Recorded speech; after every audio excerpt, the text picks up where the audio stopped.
David. Good afternoon and welcome back to Bernal Connect. My fabulous co-host Tracy, how are you? I'm great. The sun is out. We're experiencing summer in the spring, it feels like, and I'm loving it. And we're all in Bernal right now and enjoying the weather and just got some great activities coming up this weekend. So really excited. So Tracy, who did you invite to join us this week? This is my dear friend, David Thompson. I've known him now for many years, and he's not an original Bernal resident, such as myself. And so, we have Wisely. David podcast. Um, kind of an outsider's perspective, someone's only been here for a few years, and Mhm. just wanted to hear how it's been for him so far, how he's integrated in the community, the things that he's up to now. I want to hear all about it. David, welcome. Sure. We appreciate you joining us. So David, tell us about you. Oh, okay. Gosh, what do you want to Oh, know? David's being Well, I mean, modest, by all as means. far as Bernal goes, I've lived here with my family since what was it, Tracy, 21, I think, right? Yeah. Uh-huh. Exactly. 21, we moved in, right kind of like in the middle end of COVID.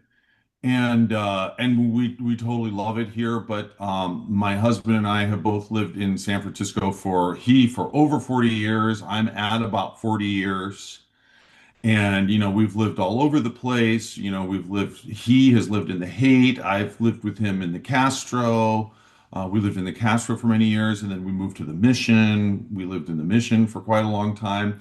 And through all of those many years, those many decades, we always looked at Vernal and said, "Oh my God, it's so beautiful." And we almost bought a house here. God, I can't even remember, like 25, 30 years ago. But it was a little, even then, it was a little bit of a stretch for us. And so we wound up buying in the Mission, which was great. Oh my God, we lived there 20 years and we just totally loved it. You know that house too, Tracy. Old Victorian house. And then we had a kid and we needed more space. And it was Mhm. COVID, and so we were kind of crazy. And we said, let's go buy a house in Bernal. Tracy, find us a house in Bernal. Well, you bought the right time, as you know. Bernal's gone insane since then, and you have Yes, and we amazing. also bought at the right time in terms of interest rates too. My God, we feel lucky about that. Mhm. I Mhm. can't tell you that is the narrative of moving to Burr. It involves children somehow, one way or another. It almost always involves children. Either you're planning, you're having, or you've had. So, hmm and then you show up at our doorstep, and we welcome It's just the perfect place for kids. It's like a paradise. Well, it's a paradise for everybody, but it's really a paradise for kids. He runs out our front door. We live on Manchester Street on this nice steep hill going right up into the park. And he and his friends just like run out of the front door like a pack of coyotes. What about you. that? you. Very good Bernal reference. And run Thank up you. the hill with the coyotes. And so, what in selecting neighborhoods, what was it about Bernal that sort of, obviously you've looked at it for years. What made you sort of pull the trigger? Was it Tracy? Well, Tracy was a great stewardess of our adventure Sure. into Bernal. But I mean, we've obviously known the neighborhood for decades and watched it. And as a gay couple, we knew about it because it was very gay friendly for a long time. Especially like we had lesbian friends who lived there. It seemed to be, really wonderful place for LGBT couples. And um, Anyway, sorry, what was your question? That's, we everything, I mean, everything about Bernal, the nature, the Yeah. people, the community, the little stores, the parks, the coyotes. What is there not to love about Bernal? So, David, I understand you have a side gig, Well, I do. or is that a full-time gig? Well, it's so one of the things that I decided to do during COVID, since I was having so much fun, sheltering in place with my family, is like, what? I don't want to work full time anymore. So I decided to retire from my full-time gig as a tech queen. I was a tech queen for years and had a wonderful run at that. But it was time to change. It was time to focus on family. It was time to focus on community.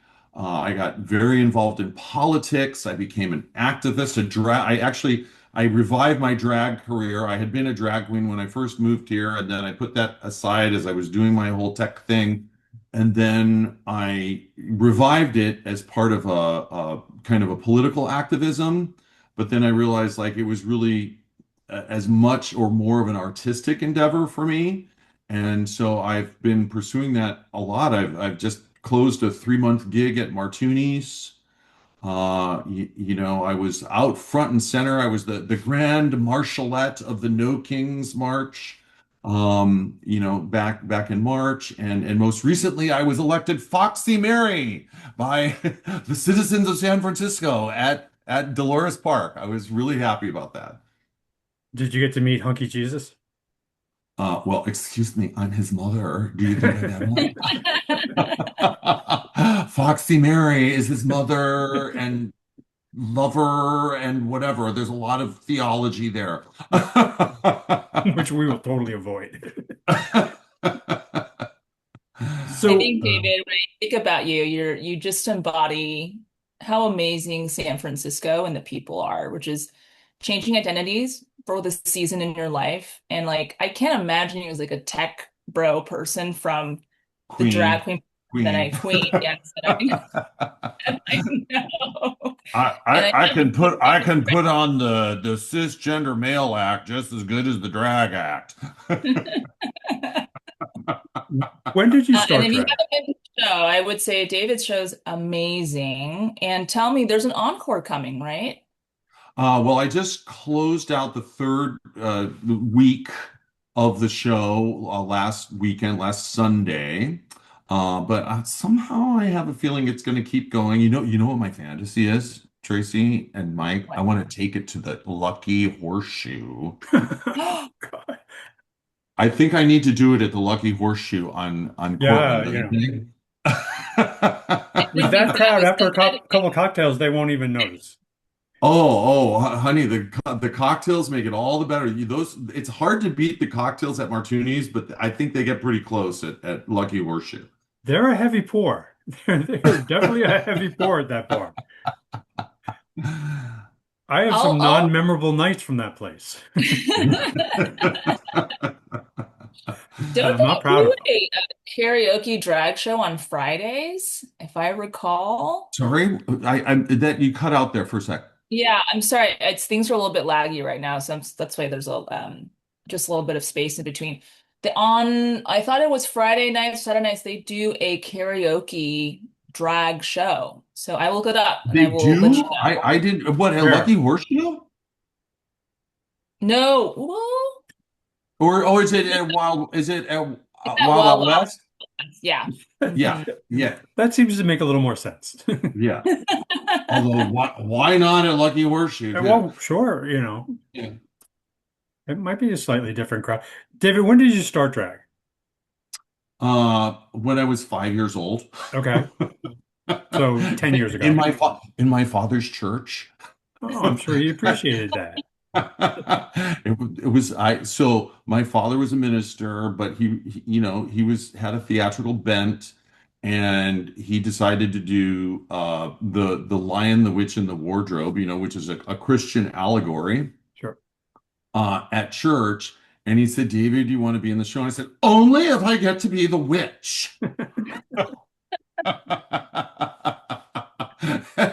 And so my father, under duress, but reluctantly agreed to let me play the witch. So that was my drag debut in a church outside of Chicago. I noticed when you were And walking around the house that Mother is on the wall. Yes, yes. Oh, wait, what do you mean Mother's on the Wall? Mother is on the wall. Is she Oh, not? yes. Yes. Yes. Yes, she is. So, Sister Roma. Yes. no, Yes. no, no, no, no. I was talking about RuPaul. Oh, yeah. Oh, yeah. I saved her career a long time ago. I have a RuPaul story. It's very You tell me deep. yours and I'll tell you mine. I can tell you yours is going to be better than mine. Um, Okay. I we a friend of mine was working at the Castro Theater, and it was the premiere of Star Booty, and Mm, they needed to save two seats for Rue because they weren't sure where she was going to sit. hmm. So there was a seat in the back and there was a seat in the front, and we were seat fillers for RuPaul. That is my claim to fame. She did not sit in the seat in the back, so I got to stay for the entire show. Oh, Um, there you go. but that's my sort of RuPaul adjacent story is I was a seat filler. Okay, well, my story's definitely better. Yeah, I would assume. So back in the day, in the late 90s, early 2000s, I was the head of marketing for a company called WebEx, I which remember some that of you one. may have Yep. heard of, which is Yep. in fact the predecessor of the technology that we're using now. Zoom is an outgrowth of WebEx. All of the people who started Zoom are WebEx people, and I know them very well. They kind of took it to the next level after WebEx was acquired by Cisco. But anyway, back in 1999, 2000, we were launching WebEx here in San Francisco at Foreign Cinema in the Mission. And it was the middle of .com and everyone was doing crazy shit in their advertising, like, firing gerbils out of a cannon just to get attention. And so you needed to get attention in order to be put on the map as a .com. And so as the head of marketing, it fell to me to come up with such a concept. And my concept was, let's work with RuPaul. Sure. Like, let's Right. hire RuPaul because she's available. She'd just been fired from her VH1 show. It was before Drag Race. It looked like her career was going like this back to Wigstock in the East Village and not on TV anymore. And I called up and I said, "Hey, Ru, how would you like to do a Super Bowl spot for a .com, namely WebEx?" So that poster that you see in the house is from that commercial Wow. that we did with RuPaul, and my PR people were like, "Why are we hiring RuPaul? Like, what does that have to do with video conferencing? We don't understand." I'm like, "Honey, like that's your job. You go figure it out." And so they did, and they came up with a great tagline, which lives on to this day as "Meetings used to be a real drag." There you go. Oh, Ah. Ha ha ha ha boo. ha. Bing. It was a huge hit. And I always tell Rue to this day, honey, you've gone on to superstardom, but you've never had a bigger audience than I gave you on the Super Bowl. Wow. That's good. Yes, that's much better than my seats filling story. And she was a dream to work with, so easy, like just completely professional. No, the ego problems or anything like that that you frequently get with superstars. She was amazing. But as a drag queen, like so we've seen Rue ushered in sort of drag race, made, drag acceptable in our living room, and now in the last couple of years we've seen the reversal. So how does that feel and what does that mean for you? Well, it doesn't feel good. Right. It makes me all the more thankful, grateful, and deeply protected to live in San Francisco and to live in a community like Bernal that's so deeply supportive and deeply uh, adjacent and involved and embedded in the drag community and in the LGBTQ community. And so I feel weird because Mm. I know how hard it is. It's really hard just thinking about people in the rest of the country where there's violence against LGBTQ people, there's incredible prejudice, they're banning books in the library, they're doing all kinds of really painful, awful, terrible things. And, to the extent to which we can reach out from San Francisco and help, like that's really important. I did a fundraiser for the LGBT asylum project, which is very dear to my heart, especially in as part of this horrible Trump era where asylum is so inaccessible, but is still so necessary. Mm. And how have you found, what's interesting is I always tell people that Bernal's the other gay neighborhood. Yes. Um, and so how have you found that in living in Bernal? I mean, definitely a different vibe than the Castro, but still, like you said, very gay friendly, LGBTQ plus all that fun stuff, right? Yeah. I mean, it really feels like San Francisco in general and Bernal in particular is almost like post ghetto, like in the 60s, 70s, 80s, certainly even into the 90s, early 2000s, we needed our ghetto in the Castro to feel safe.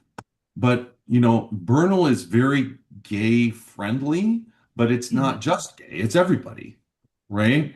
And that is an incredible testament to how San Francisco is a safe place for LGBTQ communities. Bernal is a safe place, but it's really a safe place for people of all backgrounds, which Yeah, is because I've always wonderfully said reassuring. Castro is gay and Bernal is queer, Yeah, yeah. right? That's a good way to think about it, and it's mission adjacent, and there's so much synergy between the mission and Bernal. Culturally, economically, we're very tied at the hip, and so it's just a wonderful, wonderful mix. And we're fortunate in that we have, a fair amount of, Wild Side West is, I believe, the oldest existing lesbian bar in the country. Mhm. It started in 62. It moved here. It started downtown and moved here in 71. But the What a oldest, beautiful space! Oh my yeah, God, the just backyard is incredible. incredible. El Rio, right, which is, hetero accepting, which I love. Hmm. It's just like that's their tagline. But all and then when you go walk up and We're down the we're we're Portland, we're straight allies there. they are right. We are. But it's also so great to go up and down the corridor and meet the businesses, and so many of them are LGBTQ owned. So Hmm. they're able not only to thrive in the community, but also to grow businesses, survive, raise their families, things like that. So Yeah. that's, I think, very unique about Bernal Heights. Yes, absolutely. And And like I'm I so said, happy to it's raise just my a daughter here too. I just because Mhm. we're thinking about all the neighborhoods and, we thought, how do we want to raise our child, our children here? And there's lots of other types of neighborhoods with different feels. And we just felt like Bernal was the most accepting, very social economically diverse as well. Hmm. And it's been such a pleasure living here for the last 7 years. And I'm just so glad every time I turn a corner, I meet someone different. Everyone's really friendly and very Hmm. excited. So it's been really great. Yeah, We did an absolutely. event a couple of weeks ago, and we have another one coming up, which I'll plug later. But it was we had story time with the library, and most of the time I'm busy. I've got things going on in the event, but I just happened to be like sort of like absorbing the moment of we're out on the plaza. They were doing story time with the kids, and genuinely there was such a broad, inclusive cross section of people at story time. And I was like, Mm, yep, that is so cool. You know what I mean? That mm, all these different backgrounds coming together in our community. And and you can see it in the kids, which is a great thing to yeah. see. Hey, I'm just going to throw out an idea that has been circulating in my head, and that like this is a little call to the community watching this. I want to do an event, a Bernal event called Drag the Hill. Tell us Like more. a Tell us more. Yeah, community absolutely. drag event of, music, shows, drag contests for people of all ages, make it very family friendly, and some kind of like a drag, like my vision is like a drag march around the hill, you Drag on know, the drag hill. the hill, right? David, have you And been on our hills? yes, You want yes, to of do them in course. stilettos? Oh yeah, of Okay. course. Honey, I just marched down Market Street in high heels for 2 miles in the No But it Kings wasn't Park. uphill. Well, that's true. Yeah, Honey, I can it's a climb little tough, but anything. by all means, that's a dedicated crowd that's willing to do that. Yeah, no, I think it would be really fun, and who knows, people can wear their flats that day if they need to. Just, Rue would not approve. Yeah, no, I think we should have like oh well, that might be a little too much, but I'm thinking of a heel race. Well, you heard it Oh, here. Look, stay tuned. It'll happen. Drag yeah. the hill. Once it's out on in the universe, it happens. So I will collaborate with anyone on this. sounds Well, good. knowing David, when he puts his mind to something, I will say, will be done. It shall be done. Just a matter of It when. tends to happen. So David, I'm assuming We'll you have another persona as your drag persona. Can you tell us about Um, her? Sure, sure. So I have I mean, I've had many over the years, but the one that was very prominent a few years ago was Gabraham Lincoln. And Gabraham Lincoln was a very much a political activist, a drag activist. And it was in, advocating for the reopening of the schools because we had a child in public school who Mm. was suffering a terrible mental health crisis. Like so many kids during that time, it was a very difficult time for kids in school or not in school. And so I joined several organizations and advocated with them to reopen the schools. And it was a terrible political battle. It was not pleasant, but it was necessary to kind of re-center San Francisco in a practical and healthy approach to governance. And so I was part of the school board recall campaign, and then replacing the people who were recalled with people who were in favor of getting kids back in school and getting them fully funded, and getting the schools back on track when they had fallen way off track. And that was just like a joy and a chore. It was definitely a chore, but I made it joyful by bringing a drag aspect to it. And then Gabraham Lincoln's been involved in a bunch of other prominent campaigns recently, namely the Castro Theater. I'm not sure if you knew about all the drama about the Castro Yeah, Theater, it was hard to that avoid. when they Oh, first yeah. when they first proposed this remodel and this redo, there was a huge amount of opposition, and the deal almost died. The permits almost didn't get issued because of community opposition, which was loud but not the majority. And so Abraham Lincoln was part of an overall push by many of us in the gay LGBTQ community to get the funding and to get the remodel going so that we could revive not just the Castro Theater, but revive the neighborhood. It Mm. was an economic agenda as well as a cultural agenda. And Abraham Lincoln was right there at City Hall at the Historical Preservation Committee saying, save my butt, not the seats. Well, we So appreciate your effort in that. Yeah, tell Tracy, by all means, go. me a little bit more about Dirty Carol. I've only really known you as Dirty Carol. Tell us about the origins of her. So Dirty Carol's very organic outcome of just me and our family and our friends. This actually started during COVID. We had our COVID pod of just our closest friends, only the people that we allowed in without a mask during COVID.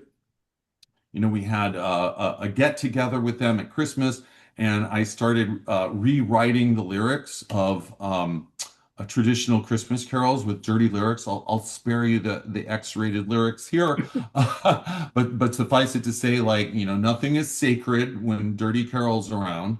And so all of the Christmas carols got rewritten, and that became a bigger and bigger and bigger party. And eventually people started calling me Dirty Carol. Singing dirty carols with Dirty Carol.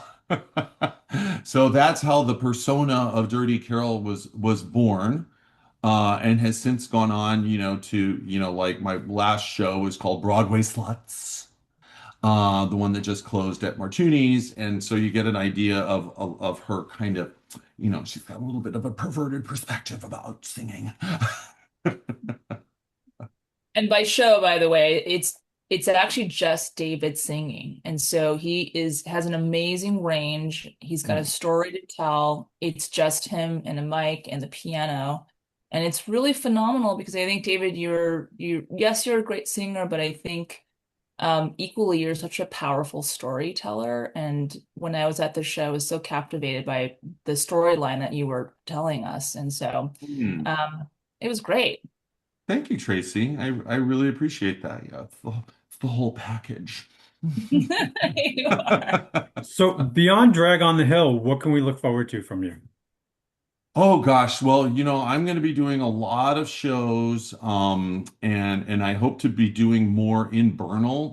I want to get more into like I'm doing the Castro Night Fair on Friday, and like, but that's my old neighborhood. I need to do something like that and new. So this is a call for help. Like, come hire and don't pay me, but just engage Dirty Carol to come to your events in Bernal. I want to do more here Okay. and hopefully we'll get our act together and do Drag the Hill and anything else that you think a really fun Story drag. time Sorry.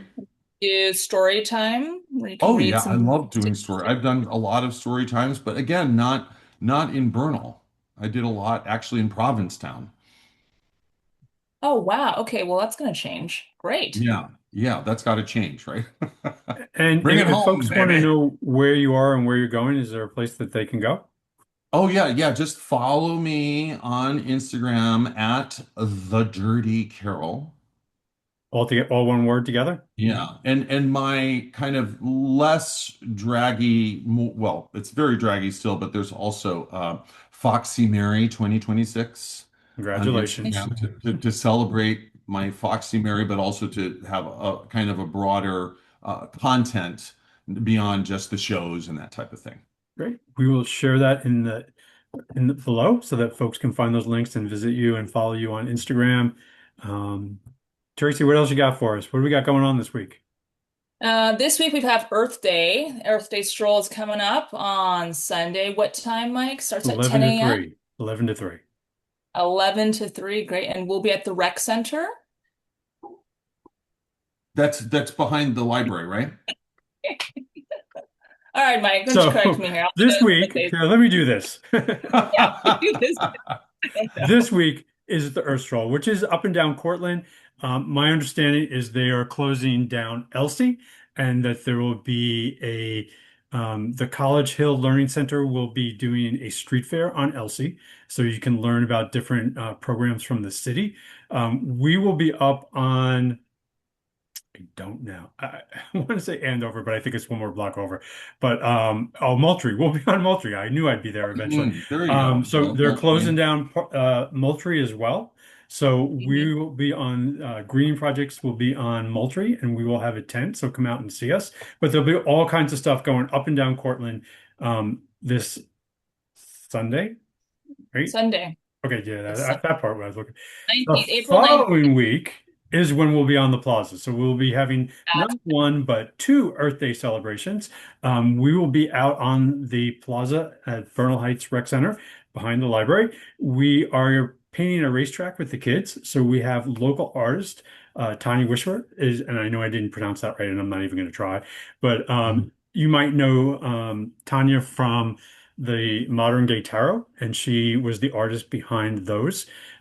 She has done readings at Inclusions Gallery. She has a couple of pieces that are prominently featured at Casements, and she is did the outline because it's sort of a color by number, and we have come up with kid-friendly chalk paint that Civic Joy promises will wash off your children eventually. Ooh, So the David, kids could come out see and you paint. there. We are having another story time. Sorry, David, we didn't get you on this one, but we'll look at other ones. We're Next having a time, story time with the anytime. library. We have a DJ. We will probably have coffee and pastries and fun stuff like that. But that is on the 25th, the following Sunday. And I'll be So, there for that. Hopefully, David, you will be too, or we'll oh yeah, see it's Yes, some. lots I of would fun. love to. I would love to. That's a week from this Sunday, right? Yeah. And then my Yeah. understanding is we got lots of stuff going on around the city. I believe that Restaurant Week is happening. So, Yes. and I believe that we have a couple of restaurants on the corridors, particularly in mine, Third Cousin's participating.